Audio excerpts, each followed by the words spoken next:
Eh ben, bonjour, bienvenue dans cette vidéo d'un Oceanis 321. Alors ce bateau on le connaît puisqu'on l'a vendu il y a un peu moins de 2 ans au propriétaire actuel. Et là ils sont bien baladés en Corse, ils en ont bien profité. Et puis voilà, donc ils le remettent à la vente. Ils ont fait aussi beaucoup de travaux d'amélioration sur le bateau, ce qui fait qu'il est complètement opérationnel pour naviguer.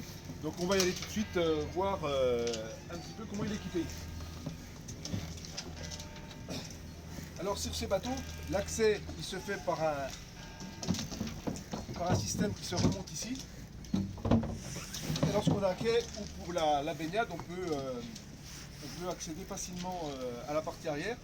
Il y a un support de survie, donc ça c'est très bien parce que la survie est très facilement mise à l'eau. En termes de sécurité, c'est bien.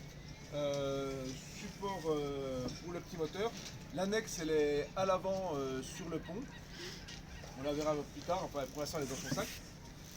Au niveau équipement, le propriétaire vient de remettre un BNJ un V7 tout neuf à l'extérieur et également un AIS Matsutec, donc il fait GPS, on peut lui donner des waypoints pour faire des routes, etc. Et il fait AIS émission réception. Donc en termes de sécurité, ça c'est une super option parce que ça permet vraiment d'avoir une veille efficace pour le trafic. Sur l'instrumentation, on est sur du BNG classique de l'époque, donc ça c'est du matériel qui a fait ses preuves et qui est très efficace. Le pilote, on est sur un ST 4000 avec la commande qui est ici au niveau de la commande moteur. Voilà, en Smart Pilot. Allez, on continue cette visite, on a fait le tour pour les instruments. Au niveau des protections, donc on a le bimini, la capote, et alors vous regarderez sur la fiche bateau, on essaiera de la mettre, mais il y a également une grande protection de cockpit. Sur ce bimini, hop, ici on a 3 panneaux solaires de bonne dimension, donc là ça permet d'avoir une totale autonomie en énergie. C'est installé par le propriétaire récemment aussi. Donc tout ça, c'est des équipements qui sont très, très récents, des améliorations qui ont été faites pendant ces 2 dernières années. 2024. Allez, on continue sur le pont et après on ira faire l'intérieur. Sur le pont, on a les images de zigzag, donc là classique. Tout est propre, juste un œil. Je ne suis pas expert, hein, mais tout ce qui est vide mulet, tout ça c'est propre. Alba rigide, donc ça c'est intéressant. Et puis à l'avant, on retrouve un Gado Liomar. Et le bateau était prééquipé avec, il y a un étai largable qui va devant avec un ridoir Pélican. Allez, on continue, on va faire l'intérieur maintenant.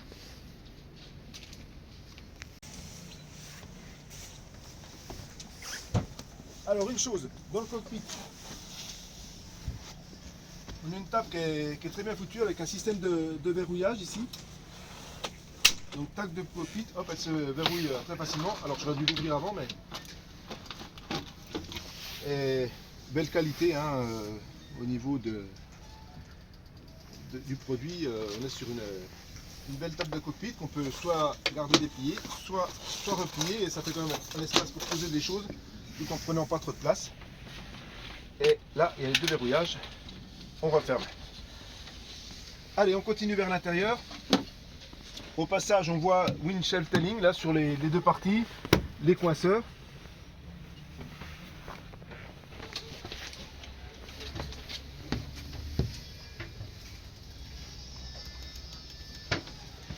Donc on est en train de filmer la cockpit tech. Allez, on continue l'intérieur. Alors, l'Oceanis 321, moi c'est un bateau que j'aime beaucoup parce qu'en termes de volume, c'est une référence dans la matière, quoi. Je crois on fait pas mieux. Hein.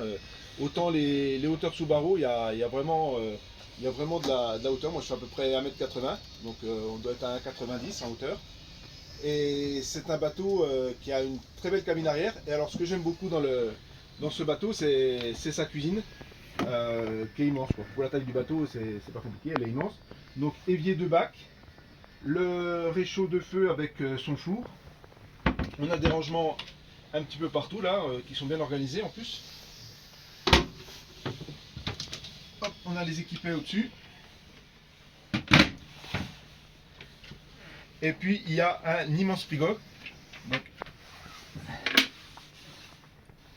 Donc très profond, ça ce qu'il faut souvent c'est avoir des petits bacs comme on avait sous l'évier là pour organiser dedans pour s'y retrouver, mais par contre ça a l'avantage. Déjà c'est une glacière réfrigérée, donc ça permet de garder le froid, d'être très efficace au niveau consommation énergétique. Et ça permet également d'avoir des volumes qui sont immenses. Et ça c'est un avantage. Alors ensuite la carré, on est sur du carré traditionnel.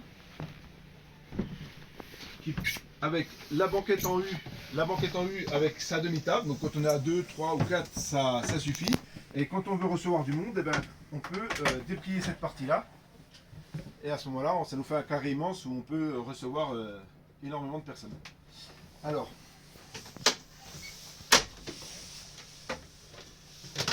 le bateau dans le carré on y retrouve les équipés. Évidemment, il y a des rangements dessous. Ici, on y retrouve la partie chauffe-eau. Donc chauffe-eau, évidemment, 220 volts et moteur. Et puis avec un petit... donc il y a tout le système de pompe qui est intégré, etc. Et puis on a également un vase d'expansion.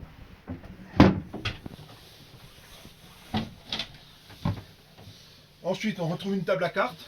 C'est vrai que les tables à cartes aujourd'hui, ça a tendance un petit peu à disparaître dans les bateaux avec les GPS. On a dans le téléphone, on a maintenant les applications et tout. Donc ici, on a quand même un deuxième GPS qui est celui d'origine, enfin pas d'origine parce qu'il n'est pas de l'âge du bateau, mais qui était déjà présent quand les propriétaires actuels l'ont acheté. Donc c'est un GPS map à 527.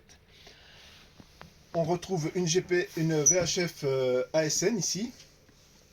Et puis le contrôleur de Victron pour les panneaux solaires et les batteries.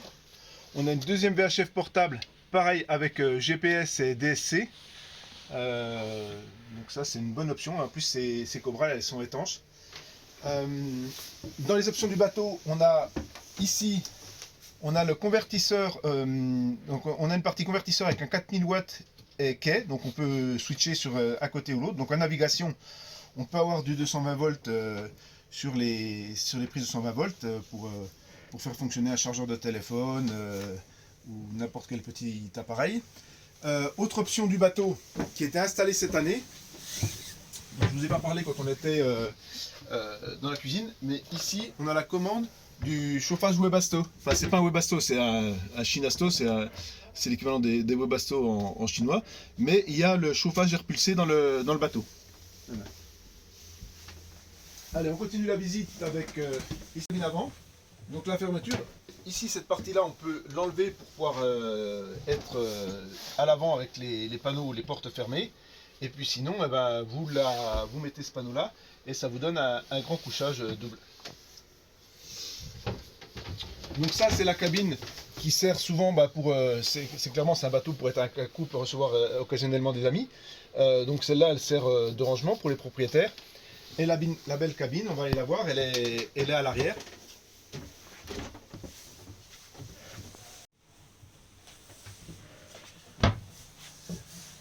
Donc ici, dans cette cabine arrière, on a une penderie ici. On a le contrôle des batteries, des parcs batteries. Et ici, on a un immense couchage double. Donc ça, c'est l'avantage de ces bateaux, c'est que vraiment vous avez un espace, et ce qui est très sympa aussi, c'est que vous avez une belle hauteur sous barreau dans la partie couchage au niveau de la tête. C'est-à-dire que quand je m'allonge ici, voilà, on a vraiment, c'est immense quoi, hein, c'est immense. Voilà. Au niveau aération, on a un hublot ouvrant à l'arrière, un dans le cockpit, et puis un au-dessus de la penderie. Donc ça c'est pas mal. Au niveau ventilation, on a une cabine qui est très aérée. Alors pareil, sur un bateau de 32 pieds, il y a un truc qui est très appréciable. C'est le cabinet de toilette qui est d'une belle dimension. Donc il y a l'évacuation pour la douche en bas, le WC marin et la douche qui est ici, qui sert aussi d'évier.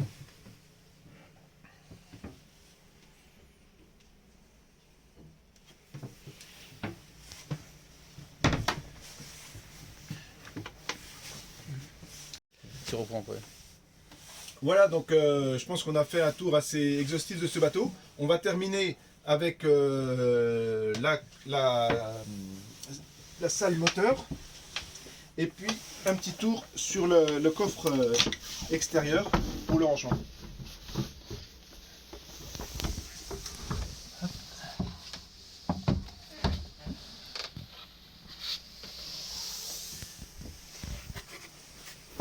Voilà, donc on est sur un moteur qui est très propre, qui fonctionne très bien. Il revient tout juste de Corse, il a très bien fonctionné. On a, du mois de juillet l'année dernière, les propriétaires sont très précautionneux, donc ils ont voulu faire une analyse d'huile sur le moteur. Donc on a une analyse d'huile récente et tout est ouvert. Et puis dans cette salle moteur, on retrouve également le chargeur Victron et le répartiteur de charge pour les batteries.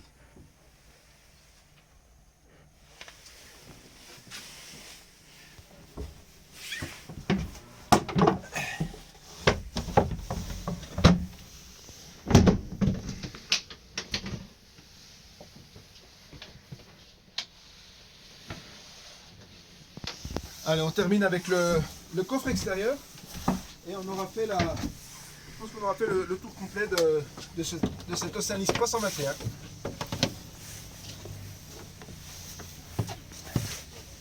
Voilà, donc malgré une cabine spacieuse et des beaux volumes intérieurs, on a quand même un coffre qui est très généreux dans ce bateau, qui est très profond, où on peut mettre beaucoup de matériel.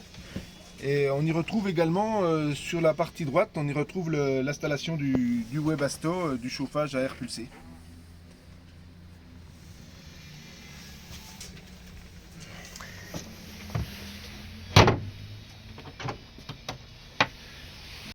Voilà, comme d'habitude, vous pouvez retrouver la fiche détaillée de ce bateau sur notre site www.boats-diffusion.com. N'hésitez pas à nous contacter pour nous poser des questions, pour organiser une visite et puis aussi liker et commenter cette vidéo. N'hésitez pas à poser aussi vos questions dans les commentaires de cette vidéo. A bientôt pour une prochaine.